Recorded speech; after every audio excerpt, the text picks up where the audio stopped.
did. Anyway, not the cleanest at the moment. It's been too sunny recently to polish her, but not looking too bad for her age. Hi everyone. Okay, so as you just saw in the short introductory video, you saw my GoPro rig stuck on the passenger side of my windscreen. It's the first time I've tried this, to be honest. I got the GoPro about 2-3 weeks ago.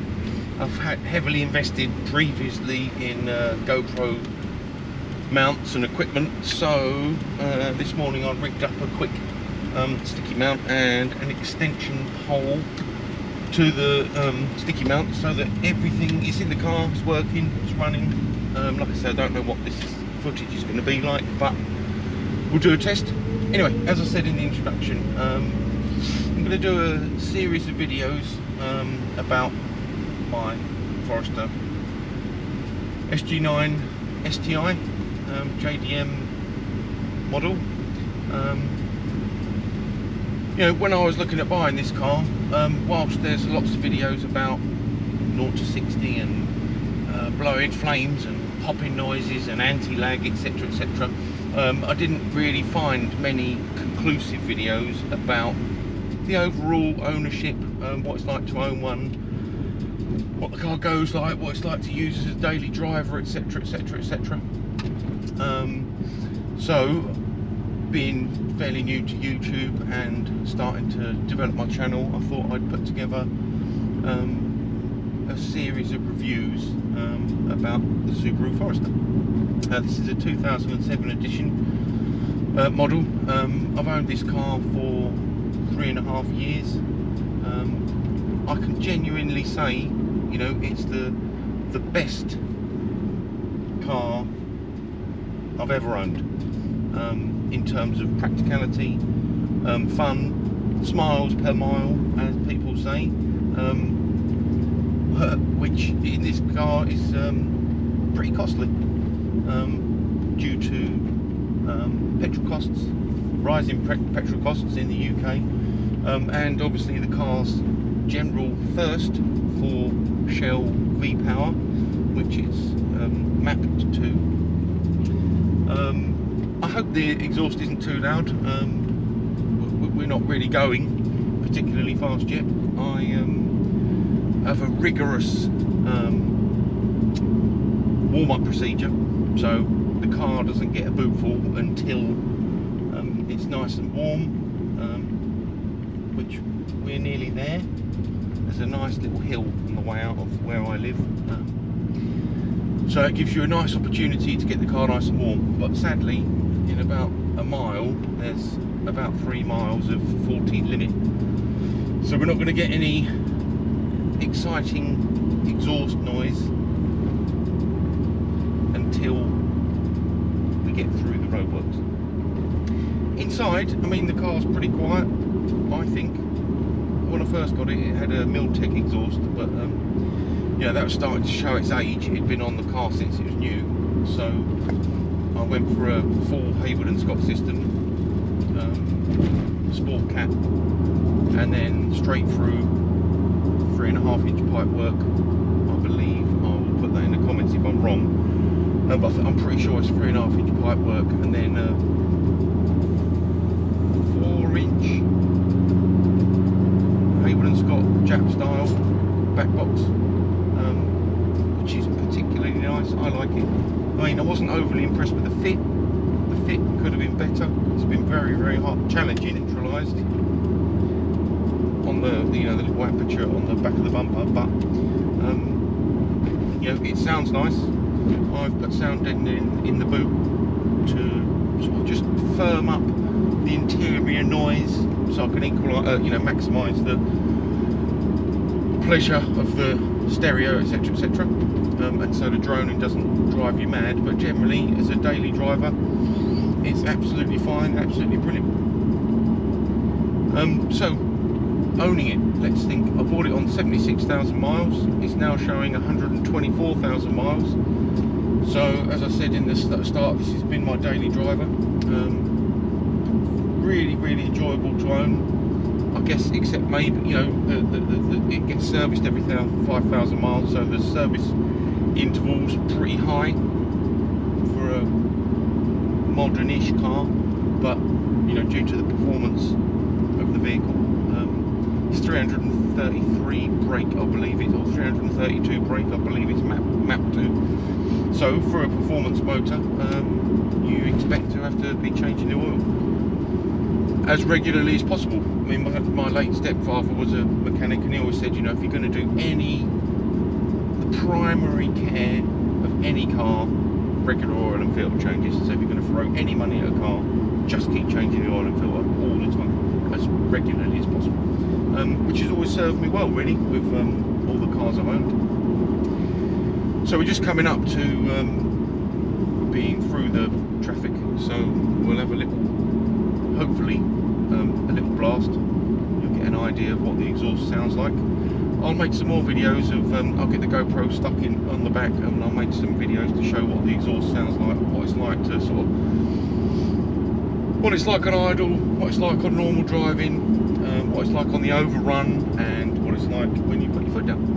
It's not really a poppy and bangy car, which is great. You know, I'm not 17. It's not a 1.2 Corsa with a pop and bang map, but due to the nature of the tune, it does pop and bang sometimes. You know, which is kind of nice, kind of reassuring.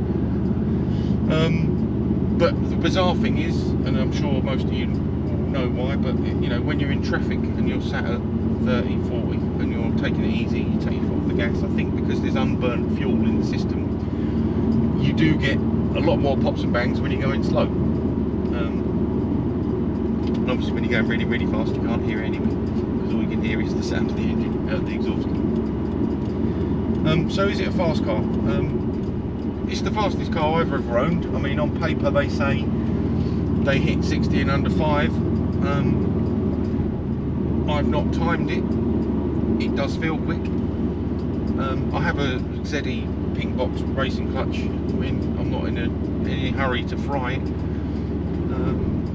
It takes practice getting it off the line.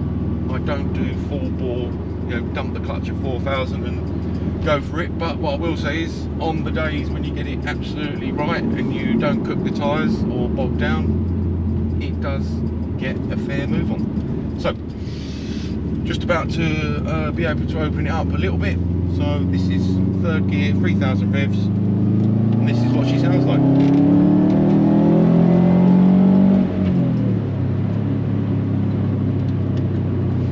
Up to the national speed limit. Nice and convincingly, it sounds good, I think.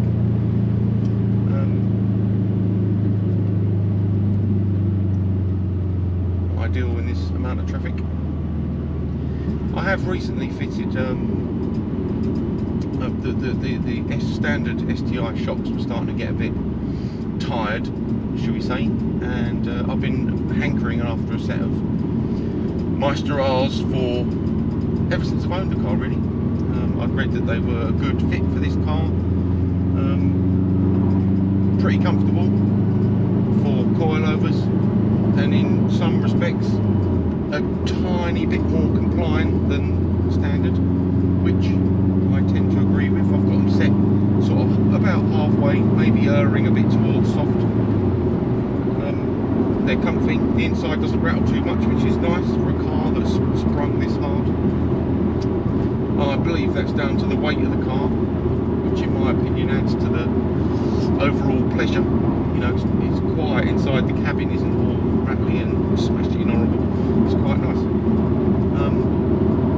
Yeah, I'm going to do some more a further video about the Meister R's, my experience, what the installation was like, what they look like this weekend, hopefully, because the weather's nice. As you can see, I'm planning to decrease the arches, get copper slip all over the adjuster section of the coilovers, and I've got some coilover socks, coilover covers to fit.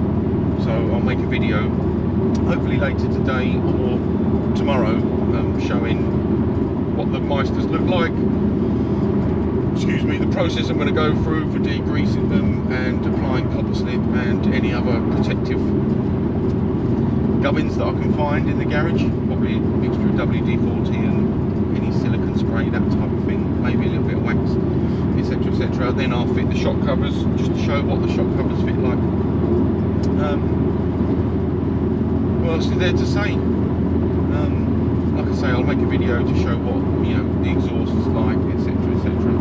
We could talk about some of the mods. I mean, I've always personally tried to keep everything standard as possible, and a lot of the mods for this car have been to suspension, particularly white line stuff. So white line positive shift kit, which has been a fantastic mod. Subaru genuine STI Group N gearbox support mount, which is again tightened things up nicely. White line ARBs, front and rear, heavy duty adjustable white line rear anti-roll bar. White line bump steer rolled centre correction kit, which again, wonderful piece of kit for if you're lowering your car. I mean, I wasn't going to go down the lowering it massively route, but I did drop the front a little bit just to keep the, you know, the stance of the car sort of fairly paralleled, I guess, to the ground. I've always liked it being quite relatively high. It's nice being able to get a jack under the car without having to put the car on blocks, which my other car I've always had to do. I've got a Fiesta RS Turbo that's lowered a little bit, and it's always been a bit of a pain getting jacks under, etc, etc.